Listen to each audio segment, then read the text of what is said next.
Hello, ladies and gentlemen. Welcome back to Three Songs Podcast. I'm your host, Bay. Three Songs Podcast, for those of you who don't know, is a podcast where we talk about three original songs from an artist and kind of see where the conversation takes us. It's a lot of fun. I'm pretty proud to be at 6 already, and I hope to keep making more and more of these things. They're a lot of fun. They really mean a lot to me.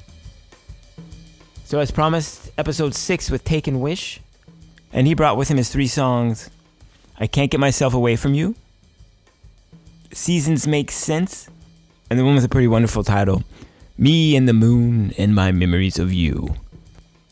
And Takken Wish is a fantastic musician. And besides being a fantastic musician, he's, dare I say, he's easy to love. Yeah, he's easy. He's an easy guy to love. And he's giving out a lot of love too, because at this point, I think I know he's got 6 children. So a family of 8. What caught my eye about Takken was on the top of his SoundCloud page. It read, I sing and play in my little kitchen late at night after my 5 babies have gone to bed. And of course he had to add on to it, make that 6 babies. He's got a 4 or 5 month old at home. So congratulations on his new little one. And I want to thank him for doing this podcast. It really meant a lot to me, and it was nice that he shared his family stories with me. So I hope you enjoy listening to this as much as I do making them, because then you're going to have a lot of fun.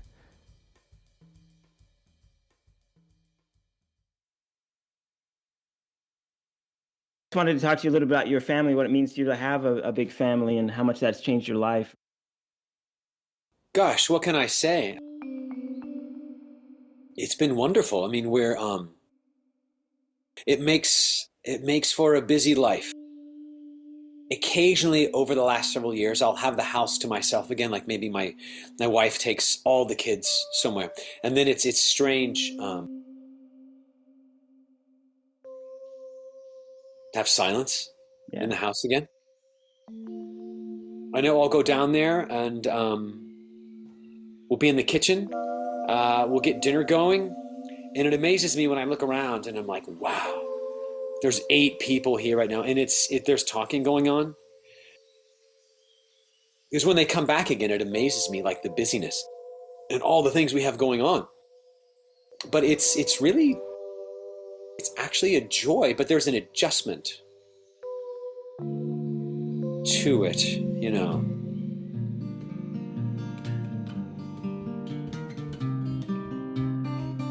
Yeah, well, I guess I'll start even the beginning. It started with a simple little guitar riff. It was the first Travis picking thing I ever learned.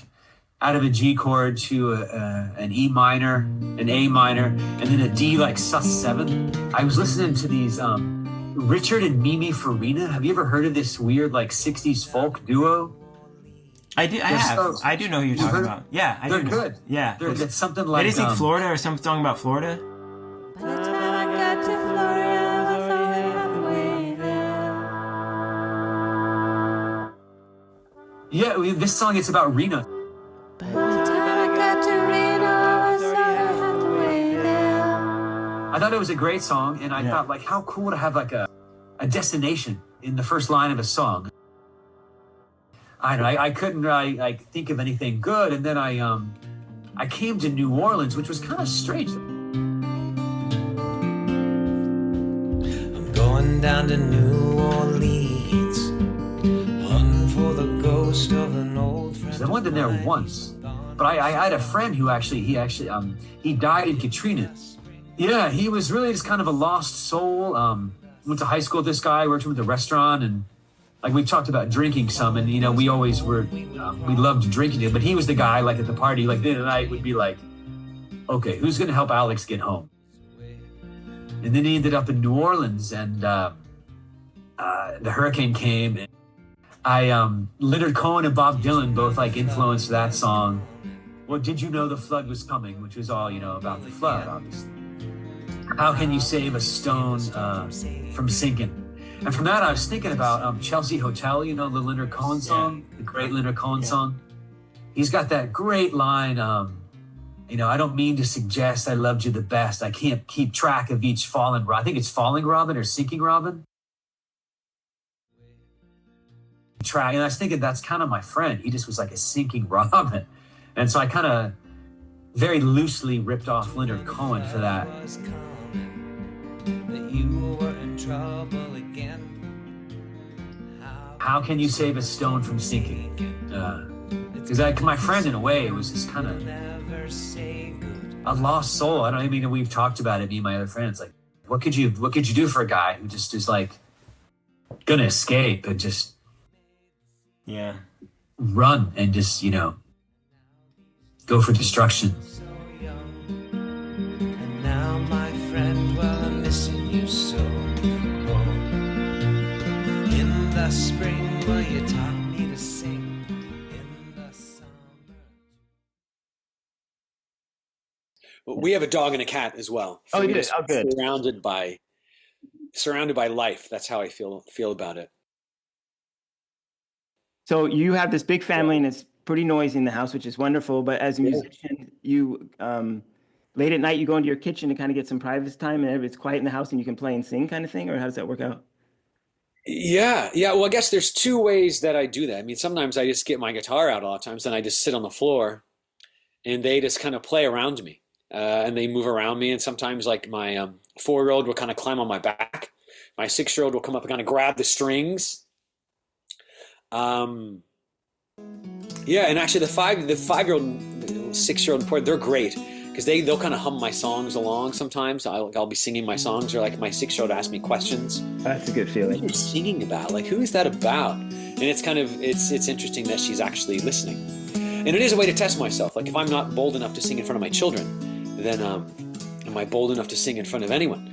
And so in a way, it's a test of an audience too, to sing in front of them. That big old moon ain't no friend of mine. Comes a haunting when I'm hoping to hide. Tonight I'm just hurting and hopeless and blue. Tonight it's just me and the moon and my memories of you.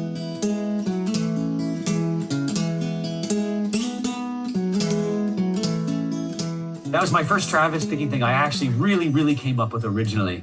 My other song was kind of, I was following a pattern that my teacher gave me, and I just developed it into a song. But Me and the Moon, I actually came up with that on my own. And I had written the song for years. And I was like, and I remember this advice from actually the fiction writer, John Gardner. He was saying, you know, people say, write what you know. And he was like, that's really not that good of advice. He was like, write what you like to read. I thought, and he was like, if you like science fiction, write science fiction. It doesn't matter if you're a janitor or whatever, you know. If you like horror, if you like detective, you know, you can't not write that because you're not a detective. I was listening to a lot of John Prine, and I was like, I'm going to try to write a John Prine song. And it freed me up to write it. And I guess my favorite part of that, again, like you were saying, you get that first spark. And for me, it was the first line of that song. Yeah. Which what I ended up settling on, that big old moon ain't no friend of mine. Comes a haunting when I'm hoping to hide. That big old moon ain't no friend of mine. Comes a haunting when I'm hoping to hide. The first line I wrote, it was like, I wrote this line, it was the opposite. I wrote, the moon is the only friend of mine. And I felt like that sounds like bad 15-year-old poetry. And so I started just twisting it around. Sometimes if I have a line, I'll just turn it inside out. Like let's make it a negative. And so I was like, that moon ain't no friend of mine.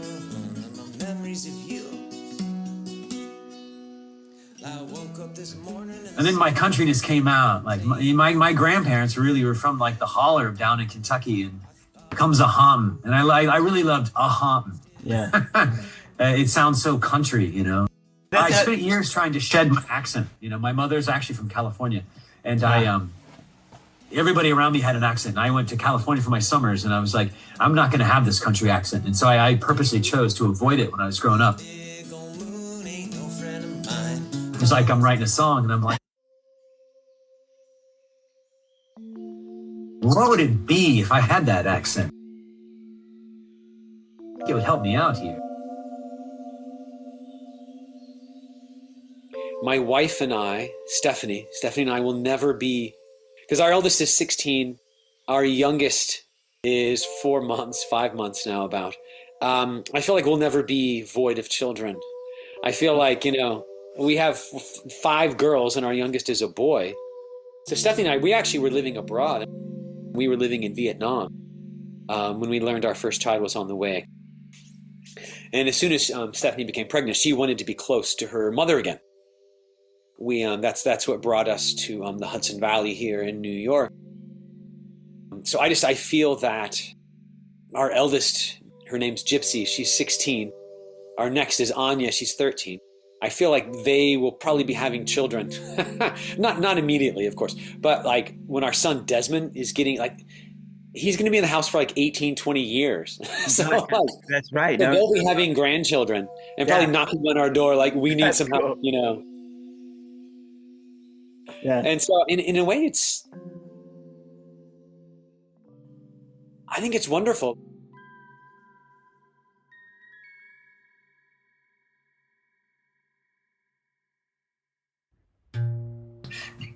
The night just came upon me so fast now. That's what it is. Oh yeah, that's it. Then the delivery is really particular there, isn't it? Yeah, the night just came upon me so fast. Yeah, that exactly. That's really nice too. It almost wore me down. I read this terribly sad article at the same time that came about. It was a thing in the New York Times. My wife and I, for a while, we got into watching all these true crime things for a while. Yeah. They're so gripping. And I read this really sad story in the New York Times. And I just can't. It was about a mother whose child, she'd had kind of a wild child daughter. Back in the 1970s, when her daughter was like 15 or 16, she had just disappeared. And her daughter had been the type who would stay gone for a night or two here and there. But then she was gone, and she was just gone. I just can't get myself away from you. No matter how I try, I just can't get myself away from you. I'll cry if I don't tell myself. So sad. And this article is about how they had just identified her through DNA testing. Yeah. They had found her, and the mom had not known for 40 years. Where did they find her? They found her, I think they lived in Kansas or something, and they found her body in Washington State, or her remains, and she was murdered. It's a terrible story. Terrible. I was hard, but the mom said like a year or so after her daughter disappeared, she woke up in the middle of the night, and she so strongly felt that her daughter was with her, like in the room, like her spirit, for like about 30 seconds, and then just gone. No matter how I try, I just can't get myself away from you. I'll cry if I don't tell myself a lie. There ain't no path for me at all. This is so powerful. And anyone who's a parent, I mean, I can't imagine that loss. Horrifying. It used to be crippling. Yeah, it's horrifying. And so that's where that came about. It sounds like a love song, but it's kind of a I warning song. I thought it was a love song, a bit of a love song, yeah. Again, I'll cry if I don't tell myself a lie. I don't do it for this, but I hope that I am practicing and modeling music. Yeah. You know, and just having music in your life. And I've written songs actually for all my daughters too. I haven't put those on SoundCloud, but all my kids have songs that I've written about them. And I've used the same chord progression because I don't want any of them to get jealous. Like, hey, the C for you. So they all have a D, an A, and an E. I've limited it to that. So all their songs are like so, and G. Actually, I threw a G in there too. So they all have the same chords in their songs, but it's all kind of mixed around. So at nights when the real creativity happens, I suppose, and that's actually when it's quiet, and I have to close all the doors, all the bedroom doors, close the kitchen door, keep the light on low. The dog will often lay at my feet. She's a great companion. What wonderful animals they are. Yeah. And that's when my father's always been really generous at giving me expensive bottles of bourbon that are hard to find.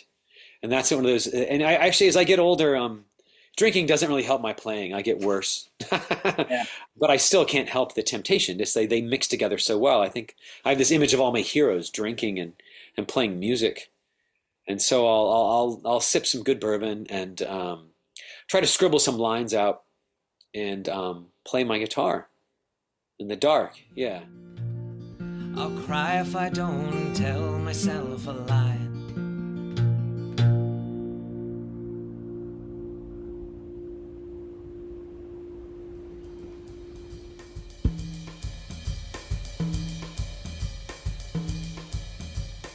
That's it, folks.